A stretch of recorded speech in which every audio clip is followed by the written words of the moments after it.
PBB siap bantu Jokowi tuntaskan penyelesaian kasus HAM berat di Malaysia.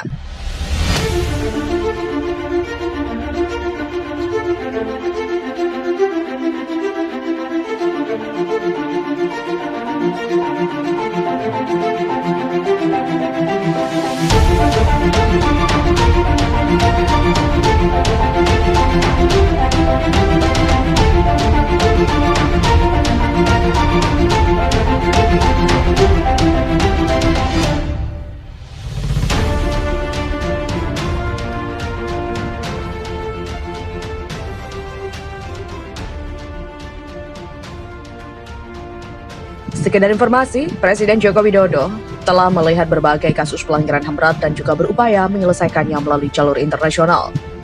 Kapus Penkum mengatakan bahwa PBB akan siap menjalankan sistem peradilan dalam upaya pemberantasan HAM berat ini.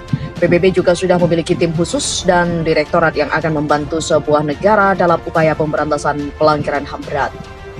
Selain itu, PBB juga menjelaskan bahwa pihaknya sudah siap untuk membantu masalah ini. Namun saat ini PBB masih mengkaji mana kasus yang akan menjadi prioritas dari kasus yang disebut oleh Jokowi. Sebelumnya Presiden Joko Widodo mengatakan pemerintah akan mengupayakan pemberantasan pelanggaran hak asasi manusia atau HAM. Selain itu, diplomat khusus dari Mahkamah Internasional mengatakan bahwa mereka telah membaca dengan seksama laporan dari tim penyelesaian Indonesia mengenai pelanggaran HAM berat yang dibentuk berdasarkan keputusan Presiden nomor 17 tahun 2022 tentang pembentukan tim penyelesaian pelanggaran hak asasi manusia yang berat terhadap warga sipil Indonesia di dalam maupun di luar negeri.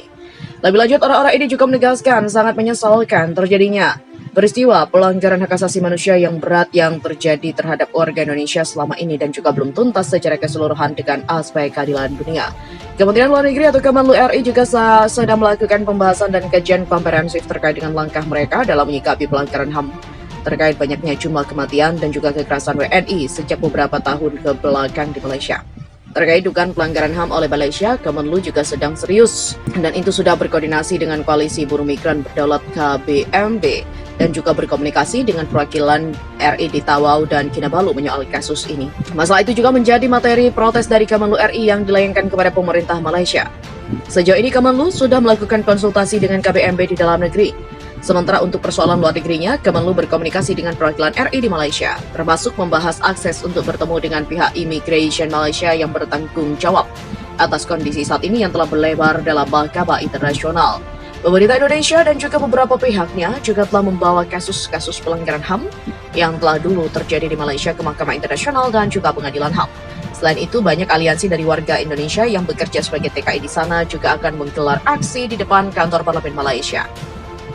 Ada ratusan buruh yang dipenjara imigrasi Malaysia hingga meninggal dunia. Kami memperingatkan pemerintah Malaysia sebagai orang yang berbasis konstituen working class, maka kami akan mengajukan gugatan ke Mahkamah Internasional dan Pengadilan HAM. Informasi yang menyebutkan bahwa para buruh migran itu meninggal dan mengalami pelanggaran HAM lain menunjukkan adanya pelanggaran kepada pekerja migran. Pemerintah Indonesia dan Badan Perlindungan Pekerja Migran Indonesia BP2MI juga akan segera melakukan investigasi atas kasus ini dan harus dilindungi hak-hak WNI khususnya pada tenaga kerja Indonesia yang bekerja di Malaysia. Kami pun membentuk tim investigasi dan akan melakukan iuran untuk membiayai investigasi ini. Diberitakan sebelumnya, ratusan buruh migran asal Indonesia dikabarkan meninggal dunia di pusat tahanan imigrasi Malaysia. Mereka diduga diperlakukan tidak manusiawi dan mengalami tindak kekerasan dan hal-hal seperti ini tidak hanya terjadi baru-baru ini. Hal ini merupakan peristiwa kedua yang telah terjadi dari puluhan tahun dulu. Dan hal ini menjadi wajar saja bahwa pemerintah Indonesia harus melakukan gugatan atas peristiwa yang terjadi di Malaysia. Menanggapi temuan laporan ini, Kedutaan Besar Malaysia di Jakarta dalam keterangan tertulis di media sosial mengatakan total ada 25 tahanan asal Indonesia yang meninggal dunia di depot tahanan imigrasi di seluruh Malaysia.